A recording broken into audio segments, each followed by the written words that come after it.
This is the CBS Evening News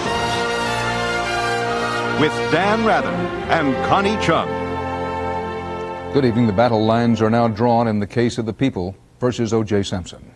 The double murder case went to a preliminary hearing today in Los Angeles. So far, it's a tooth-and-nail tussle over blood and hair and a knife. The first big issue, a challenge to the items gathered at Simpson's house the morning after the murders of his ex-wife and her friend. Correspondent Bill Whitaker begins our coverage. Early this morning, O.J. Simpson, dressed in prison fatigues, left for the courthouse where it seemed the eyes of the whole nation were glued. Simpson's attorney, Robert Shapiro, almost lost in the crush of cameras and reporters. In the courtroom, Shapiro greeted Simpson, now in suit and tie, with a supportive pat. In the gallery, the families of murder victims Nicole Brown Simpson and Ronald Goldman sat near each other, showing little emotion, paying rapt attention. Good morning. Immediately, defense and prosecution picked up where they left off in previous court appearances, tussling over access to crucial evidence, at times even splitting hairs. Prosecutors asked for at least 100 hairs from Simpson's head to compare with some found at the crime scene. The defense argued one hair should be enough. 100 hairs is unduly invasive. The first prosecution witness, an LAPD forensic analyst, called the offer of one hair ludicrous. Well, I was shocked at best. First of all, I said, "You got to be kidding," I think was my response. And why was that? Because it's impossible from one hair, to make any kind of determination microscopically. The judge ordered between 40 and 100 of Simpson's hairs be supplied. When Shapiro then asked the witness to go one by one through the 60 bits of evidence that had come through her lap. 21. Not tested. 23. Simmering tensions ignited. This is going to take all day in the manner in which counsel is proceeding. Your Honor, with all due respect, I am representing a man who is charged with 2 counts of first-degree murder, where the people may be asking for the death penalty. And if it takes 2 hours, I don't think that's being excessive at all. I'm trying to assist counsel in being more efficient and more effective. I don't think, excuse me, I don't think that's necessary from either one of you. So let's just proceed. While attorneys fought over evidence in court, at least a dozen investigators searched the area between Nicole Simpson's and O.J. Simpson's Brentwood homes for more evidence, taking scrapings from the street, scouring a vacant lot with metal detectors. They found a small metal object in the street, and this afternoon carted away several bags. This, as Simpson's attorney seeks to suppress evidence already in police hands. In a new motion obtained by CBS News, Shapiro claims evidence seized the day after the murders was obtained improperly and should not be allowed in court. The motion reveals for the first time that in the hours immediately after the murders, police at Simpson's mansion found a red-stained glove resembling one found near the bodies. Red stains in his Ford Bronco and on the driveway. And I'm going to ask you to open it now on the record. Back in court, the two sides went back at each other, this time over documents from the phone company GTE, introduced by the prosecution. There have been questions about the time of Nicole Simpson's last phone call. Seems like a little bit of grandstanding, but If the two of you, maybe it Excuse isn't. me, I can't believe I heard Mr. Shapiro say that. Now the hearing is still going on. Just moments ago, the prosecution called its second witness, Mr. Alan Wattenberg, who just left the stand. Mr. Wattenberg is the co-owner of a Los Angeles knife store, who says that in May, O.J. Simpson came into his store several times. Once, he said, Simpson asked to see a large knife, a large 15-inch knife, which he later bought for $74.98. There was an exhibit of the knife, a knife with a blade that is 6 inches when folded up. When opened up, it is 15 inches. Tomorrow, this preliminary hearing will continue as the prosecution presses its case, saying that O.J. Simpson should stand trial for murder. Dan? Thank you. Bill Whitaker in Los Angeles, thanks. Joining us now from Los Angeles is our CBS News legal consultant, Loyola University professor and former prosecutor, Laurie Levinson. Laurie, we're now into at least the heart of the preliminary hearing. Is this shaping up as a typical capital murder case? It didn't start that way. We spent a whole morning talking about hair samples, and there was more going on outside of the courtroom than in the courtroom. Outside the courtroom, the police were still looking for the murder weapon and more evidence. And what do we know about the defense strategy? What we know from what we saw today is that the defense will attack everything. They'll attack the credentials of the witness, any bias of the witness, whether there's enough support for this case.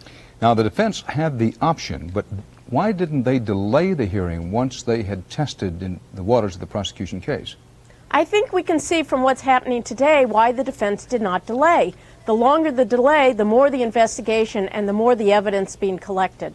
Now, the evidence collected, at least what the police say is evidence collected, was listed in the court document today. They had 30 pieces of evidence. As you look that over, what poses the potentially most difficult piece of evidence for the defense? For the defense, they have to worry about the blood found at O.J. Simpson's car and the glove as well. And on the prosecution side, weaknesses in the case that may have shaped up from today? Well, on the prosecution side, they have to make sure all their witnesses really are bona fide experts and that they do not have any gaps in their evidence. And the defense's chance to suppress some of this evidence? They'll have that chance. We heard that on Tuesday the judge will hear the motion and decide whether the evidence should be suppressed. That'll be on Tuesday. Now, what happens the rest of today and tomorrow? For the next couple days, we will hear witnesses during this preliminary hearing, including this first witness who described O.J. Simpson purchasing a knife. And any guess as to how long this preliminary hearing may last? Well, at this pace, it could last a long time, well over the week estimate that we were given. Thank you very much, Laurie Levinson. Connie? O.J. Simpson has put together a defense team of super high-powered lawyers, but the opposing team is not intimidated. That was clear from today's courtroom exchanges. Correspondent John Blackstone has a profile of the prosecutors. Prosecutors Marcia Clark and Bill Hodgman have been handed perhaps the highest-profile murder case ever tried. The defense attorneys are almost as famous as the accused. F. Lee Bailey, Alan Dershowitz versus Marcia Clark? Well, but people don't know Marcia Clark because she doesn't get the media exposure. Defense attorneys in this county have tremendous respect for both prosecutors in this case. But from the Rodney King beating to the Menendez brothers, the DA's office has a reputation for losing big cases. Clark and Hodgman, however, are widely seen as winners. Bill Hodgman is known for being calm, cool, collected. Marcia is an outstanding trial lawyer. She's intelligent. She's tenacious. She's the epitome of what a prosecutor is. In 1991, Hodgman was the prosecutor who sent Charles Keating to prison in the savings and loan scandal. He's an aggressive prosecutor, not in style, but in the sense that when he gets into a case, he has only one objective, and that is to win it. So far, it's Clark who has been doing the courtroom work in the Simpson case. Clark's highest profile case until now was the prosecution of Robert Bardo.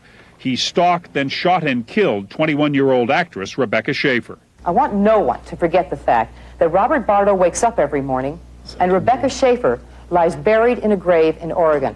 The Simpson case could make or break careers, particularly that of one lawyer who won't be in court, Gil Garcetti, LA's district attorney. Garcetti has to shake the public perception that the DA's office is, as one LA magazine described it, full of incompetent bureaucrats, incapable of winning. John Blackstone, CBS News, Los Angeles. We'll have more of the implications of and echoes from the O.J. Simpson case later in the broadcast, including Eye on America. Is there a link between sports and violence on and off the playing field? And coming up next, the first report is out from the Whitewater Special Counsel.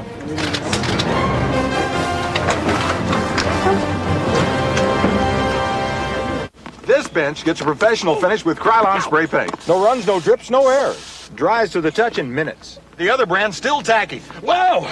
What a game! Good game, Mr. Euchre. He's a lot tougher than he looks. For a fast, smooth, professional finish, get Krylon. Attention heartburn sufferers. If antacids work, why do I keep getting heartburn? You know, frequent heartburn may be a sign of a more serious medical problem. Your doctor has treatment plans that can help. Frequent heartburn. Isn't it time you talk to your doctor? If you have problems falling asleep, here's a free offer to try. New Unisom Sleep Gels with a special liquid center. They're maximum strength, so they're as effective as anything you can buy. They'll help you fall asleep fast and wake up refreshed. For your free sample of Unisom Sleep Gels, call 1-800-REST now.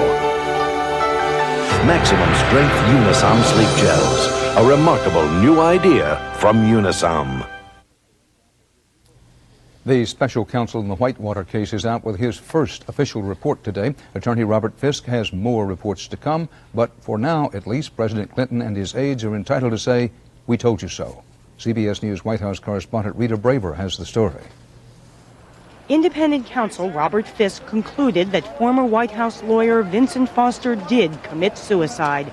The report says it is impossible to completely understand how or why he came to the point at which he decided to take his own life, but it details Foster's mounting depression over his job. This should put to rest the irresponsible speculations, many of them politically motivated, that something more sinister had occurred. Fisk also released his findings that the evidence does not justify a criminal prosecution of contacts between Treasury Department aides, including Deputy Secretary Roger Altman and a number of White House officials, on an investigation of a savings and loan linked to the Clintons. Fisk concluded there was no intent to corruptly influence the investigation, but he does not judge whether the meetings meet ethical standards. And the senator, who's demanded hearings to start next month, says there's more to find out. The report does not comment and specifically says they don't comment on the propriety of these meetings, and that's what Congress has a right to know, and the American people. And still to come are Fisk's reports on the White House handling of papers taken from Vince Foster's office after his death, and on whether there is any illegality to any aspect of the president's Whitewater land development deal in Arkansas.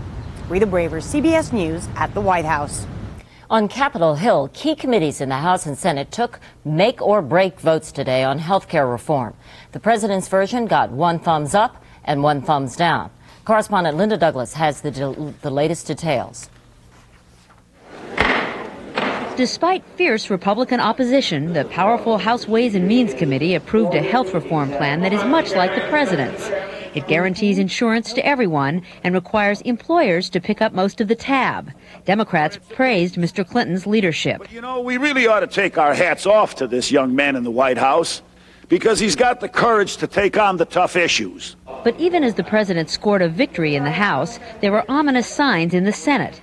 The Finance Committee rejected Mr. Clinton's proposal to make employers contribute to health insurance. It's my position that the employer mandate is a flawed concept and that it does amount to a tax. Supporters of the Clinton plan argued that without the employer mandate, there won't be enough money to pay for universal coverage. And we're asking people themselves and their family members to wait indefinitely for health care coverage that they need to have now. Sensing that the public has become leery of sweeping health care reform, Senate Republicans have come up with a more modest plan, which makes it easier for some people to buy insurance. Mr. Clinton lashed out at that today. It leaves all the powerful vested interest groups with everything they've got, and it walks away from the middle class and small business. It is politics as usual. When you get 40 Republicans together on anything, it's not politics as usual. The president's goal of universal coverage financed by employers is in trouble. But despite hardening Republican opposition, Democratic leaders believe the public supports universal coverage.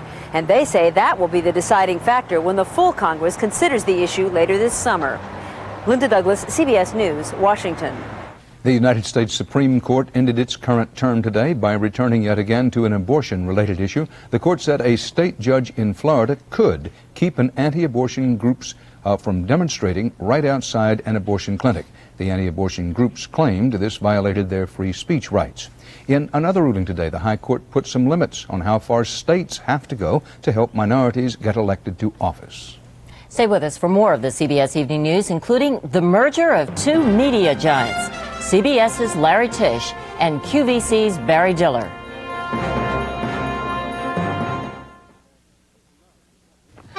Meet Greg and Nancy Wagner. They love to cut loose. Hey, come on. Obviously, they got themselves a hot, fun-to-drive car. We got a Pontiac Grand Am. Exactly. A powerful new V6, sports suspension, a real blast. Hey, the Grand Am also makes a lot of sense. It's solid. It's got an airbag and anti-lock brakes standard. Lots of room for the family. For thousands less than a quarter Camry.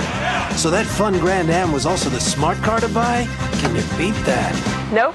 We are driving excitement, Pontiac. How can something non-alcoholic taste this good, huh? Funny you should ask, Jim. Old Milwaukee starts with fully fermented beer and uses this Centrotherm with its unique rotating evaporator system to carefully remove the alcohol. So, full-bodied beer flavor is never compromised? Exactly, that's the beauty of the Centrotherm.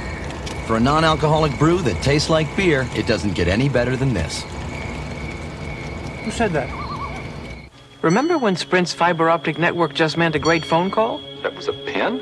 Today you'll find that same Sprint clarity and high-speed data transmission. Worldwide video conferencing, voice-activated calling. That was a pen?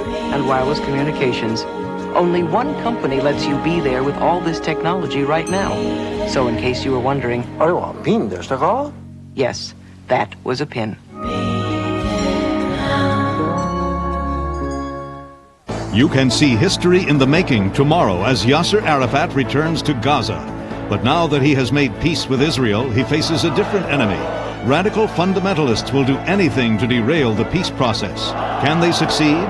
A special Dan Rather report from the Middle East tomorrow on the CBS Evening News. Palestinians and Israelis are bracing for the arrival of Yasser Arafat. Tomorrow, the PLO chief plans to cross from Egypt into newly autonomous Gaza. Right-wing Israelis have already begun to protest. They're threatening to turn Jerusalem into a city under siege, even though Arafat is not planning to go there. The Israeli government says it will use all its power to keep order. North Korea said today its peace talks with the U.S. next month are in danger because of U.S. military moves. The communist government expressed alarm that 2 U.S. Navy minesweepers are sailing toward the area. The Pentagon says the movements are strictly defensive. And here in New York today, they made it official. Lawrence Tisch of CBS Incorporated and Barry Diller of QVC Cable and Home Shopping Networks have proposed a merger.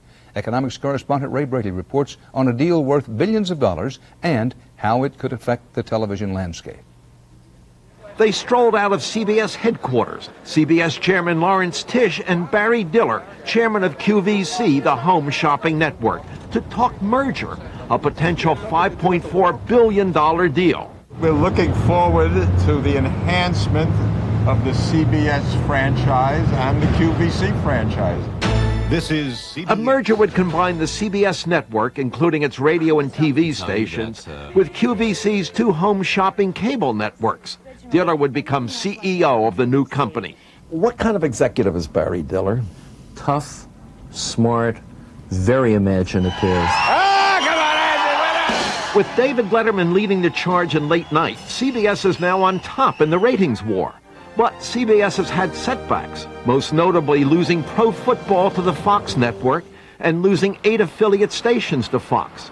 Ironically, it was Barry Diller who built Fox, using shows like The Simpsons to lure young viewers. Frosty Krusty Flakes are what got him where he is today. Now, analysts predict Diller will lead CBS into the television of the future, with a heavy involvement in cable and in the production of its own shows, like the current hit Dr. Quinn, Medicine Woman. Diller told me he's always looking for new shows. So long as there's a single person with an idea, I would think that I would want to find it. The merger must still be voted on by the boards and the stockholders of the 2 companies. But both Diller and Tisch said they're confident the deal will go through. Ray Brady, CBS News, New York. Overall, it was anything but smooth sailing on Wall Street today. The stock market sank again to close out the second quarter of the year.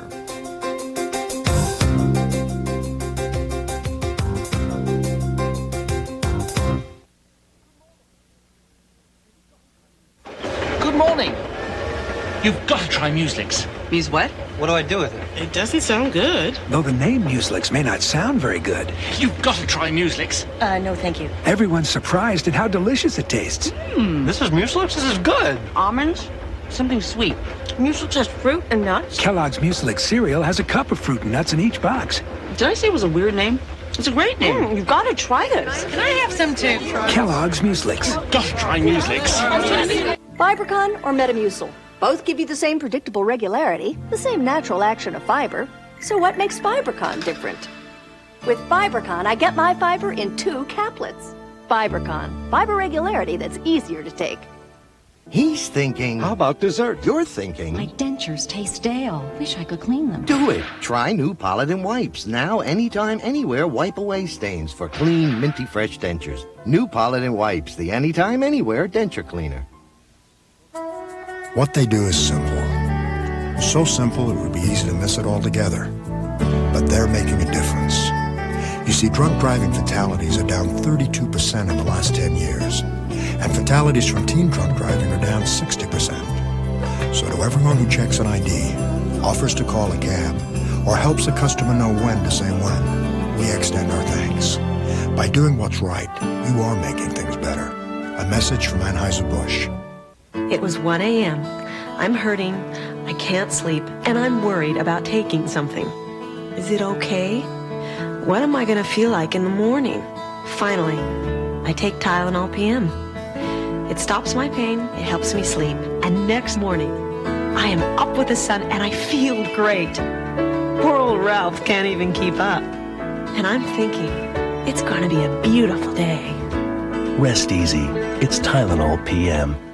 After the leaks, after the rumors, comes the reality. The O.J. Simpson case goes to court today. We'll have the first in-depth primetime coverage. Eye to Eye with Connie Chung tonight. For Tonya Harding, the other skater finally dropped to date. The other skate dropped during the day. Meeting in Colorado, the World Figure Skating Association stripped Harding of the 1994 National Championship, the title she won after the attack on Nancy Kerrigan. Harding was also banned from the Skating Association for life. Harding can appeal. The O.J. Simpson case has raised new questions about a link between sports and violence in America. Violence is obviously part of games such as football, where hitting can be the key to winning. But what about other sports, the players, coaches, fans, and does the violence spill over? Bob McNamara tackles the hot-button topic in tonight's Eye on America. Sport is supposed to be about competition, timing and teamwork, power, and playing by the rules. We're into it. Both benches empty, an umpire on the ground, players piling. Today, it seems the game has changed. There are fights on the field, fans who become fanatics, coaches who brutalize players, Tyson doesn't think he's guilty, and athletes accused of brutalizing the people in their lives. Say, Betty, they'll be getting married. The misdemeanor assault of a woman and disorderly. Pro football player Vance Johnson was once one of those men. For almost a decade, a star for the Denver Broncos. I just wanted to be in control. No one can tell me anything to do. Off the field, he bullied and beat up the women in his life, knocking his first wife unconscious. I was an abusive husband. They would be screaming and yelling and throwing things and pushing and shoving. And to me, since I had grown up in that atmosphere, it felt normal to me. He says coaches and teammates laughed off his run-ins with the law. It was a joke to them. It was just a joke to them. And that's unfortunate because I was a person that needed help, that had a problem. Ordered into counseling after an arrest for assault, he says his life was changed. Good girl. Happily remarried, he wants other men, especially pro athletes, to learn to ask for help. We're all too proud and we're just gods because we're just football athlete. A lot of us, we don't want to admit that we have a problem. Some see the nature of professional sports itself as part of the problem. They say that baseball, football, basketball, hockey, and boxing will always be linked to violence, on and off the field, as long as the games are for men only. If it gets the discussion going, it's a little bit worth it. Mariah Burton Nelson has become a magnet for women tired of a sports world dominated by men. It's a breeding ground for sexism. Her book, The Stronger Women Get, The More Men Love Football, argues that pro sports are anti-woman. Because it's the one place where women don't have power, where women are still just jumping up and down on the sidelines, showing off their underwear. Sports Byline USA. She spent the past month on the sports talk radio circuit. She might have a chip on her shoulder. Doing battle with disbelievers. The hardcore statistics we've got are from colleges with football and basketball players, and it does show that they rape more than anybody else except frat boys. Athletics has nothing to do with it. Well, but you take it with a grain of salt. Do you take racism with a grain of salt? This is dangerous, and we ought to speak out against it. I thought most of her conclusions were really stretching almost to the point of BS. Oakland A's manager Tony La Russa has built a life he loves in baseball. But he's seen players have trouble letting go of the game. I know at times we get too aggressive. And some of that aggression bleeds over off the field? Maybe, probably. There is a fine line. When an athlete steps over that line, and coaches and crowds go along, It may not be that the games have gotten too rough, but that the rest of us can't remember how to play. In San Francisco, Bob McNamara for Eye on America. Our special coverage of the Simpson case will continue tonight on Eye to Eye. We'll have comprehensive reports on today's day in court and analysis on the evidence from the viewpoints of the prosecution, the defense, and a forensic specialist. That's Eye to Eye tonight at 9 Eastern and Pacific Time, 8 Central. Of course, CBS News will also bring you coverage of tomorrow's court session as developments warrant. Dan? Sorry, Connie. And join us tomorrow morning for CBS News live coverage of PLO leader Yasser Arafat's scheduled return to Gaza. All part of our world. Thanks for choosing CBS News. Good night. Good night.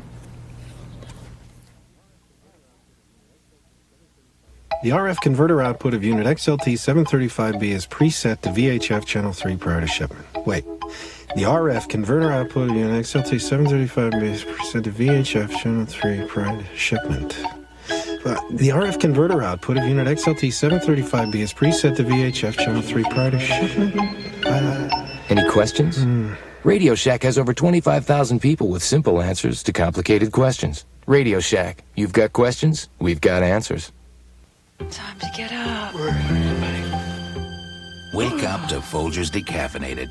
It's not just a great decaffeinated, it's a great coffee. With all the mountain-grown aroma and taste of regular Folgers. In fact, if you didn't know it was decaffeinated... Coffee? I was thinking maybe we should start drinking decaffeinated coffee. Decaffeinated? But how could a decaffeinator wake me up like this? The best part of waking up. Even decaffeinated. It's Folgers in your cup. Frankly, I am concerned about this national health plan. There is an obvious oversight. Me. So, write Congress and demand Whiskas Original Crave Recipe. It gives your scruffy furballs 100% of the nutrition they need and the chicken, tuna, and milk protein they love. So, they stay healthy and I stay alive. Cats love new Whiskas Original Crave Recipe. Cats would buy Whiskas. Isn't democracy beautiful?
Experience CBS News. You can see history in the making tomorrow as Yasser Arafat returns to Gaza. But now that he has made peace with Israel, he faces a different enemy. Radical fundamentalists will do anything to derail the peace process. Can they succeed? A special Dan Rather report from the Middle East tomorrow on the CBS Evening News. This is CBS.